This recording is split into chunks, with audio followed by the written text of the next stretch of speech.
So now I want to discuss some of the characters in Romeo and Juliet. We have three different sides, and I call them like hashtag Team Capulet, which is going to be Juliet's side, hashtag Team Montague, which is Romeo's side, and then I've got hashtag Team Neutral. So it's the Team Neutral is going to be like people that were in favor for both of them. So first we have Benvolio. He is going to be Romeo's cousin and best friend. He is definitely hashtag Team Montague, Team Romeo. And Benvolio, he's very peace-loving, and he really cares a lot about Romeo's well-being. And so he's that friend that's like, oh, let's don't fight. Let's work it out. Let's talk. So just keep in mind that Benvolio is a peace-loving friend. Next, we have Thibault. He is going to be Benvolio's character foil. A foil is going to be someone who is opposite. So if Benvolio is peace-loving, then Thibault, he's going to be what? Hot-headed, angry, pugnacious. He's that friend that is always like, come at me, bruh, and he always wants to fight. Thibault is going to be Juliet's cousin, and obviously he is hashtag Team Capulet. He is on Juliet's side. He is that guy that is really firm in his family name. Like, he will not budge. He hates the Montagues. Even though Shakespeare doesn't tell us why they have this grudge, Thibault just despises the Montagues.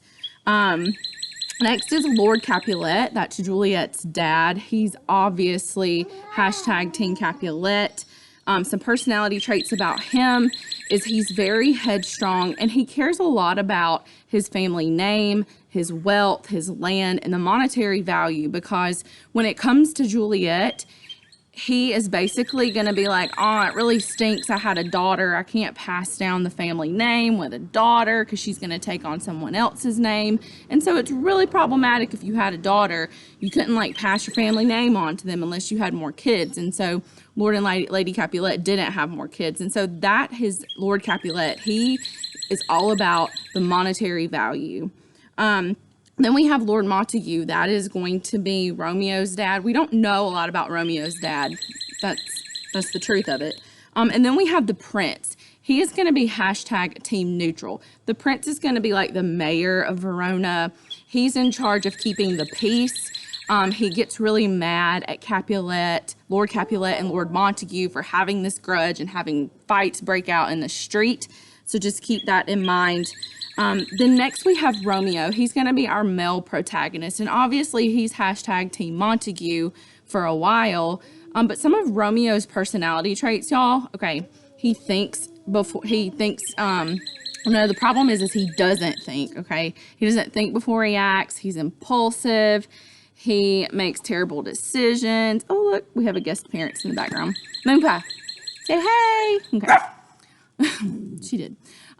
So Romeo, he is, I like to call him a weenie because he's just like really emotional. Like, oh, he's the kind of guy that will leave your group of friends to go hang out with a girl. Like, he's that guy. Next, we have Paris, and Paris is going to be the guy that wants to marry Juliet. So he's hashtag Team Capulet. This is someone who Lord Montague thought should marry Juliet.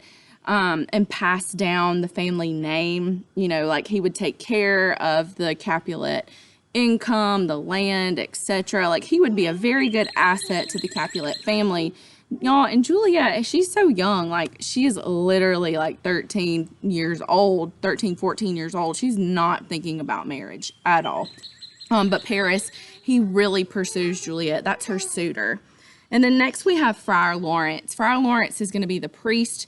And he's hashtag Team Neutral. He's actually a friend of Romeo and a friend of the Capulets. And so he ends up marrying Romeo and Juliet, thinking that it's going to make peace between the two families, which we learn, you know, we'll find out in the end. I mean, well, it told us in the prologue it would make peace. But next is Lady Capulet. Lady Capulet is Juliet's mother. So women didn't really have a say-so back then in this Elizabethan era during the Renaissance. So basically, Lady Capulet, she is in an unhappy marriage, and we get that reading between the lines. In fact, some scholars read into the text and say that she and Thibault, which is her nephew, had a thing going on. And the 1996 film with Leonardo DiCaprio actually portrays a relationship between Lady Capulet and Thibault, which seems a little bit strange, but when you're in an arranged marriage like that, which I would have assumed Lady Capulet would have been an arranged marriage to Lord Capulet, then there's probably not that like natural love. So again, Lady Capulet, she is really just has to follow what Capulet says. Next is Nurse. Nurse is crazy, y'all. She is going to be what we call our comic relief in this Shakespearean tragedy. And so how does she get the name Nurse? Well, she's a wet nurse, meaning if you were of any wealth and stature, you did not, and you had a child, you did not breastfeed your own child. So Lady Capulet would have sought after someone who could have breastfed Juliet when she was younger. And so really Nurse is like Juliet's nanny is what I call her. Someone who has just raised Juliet and looked after her for a long time. But Nurse is cray-cray. She loves running her mouth. She loves telling dirty jokes. She's just funny. Next is Juliet. She's going to be our female protagonist. Juliet is very naive. She's never been in love. Marriage does not interest her. And then boom, she sees Romeo and she thinks it's like love at first sight. And then lastly, we're going to talk about Mercutio. Mercutio is Romeo's like best friend.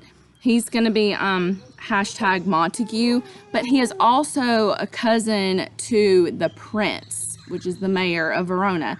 And so Mercutio kind of has to keep his nose out of everything, but Mercutio is that friend that never shuts up. In fact, he talks so much that you don't ever know when to take him seriously, which is going to become problematic in Act 3. So just keep that in mind about Mercutio. And I want you to kind of keep track of some of the characters as we read. I'm going to try to help elaborate as we read, okay?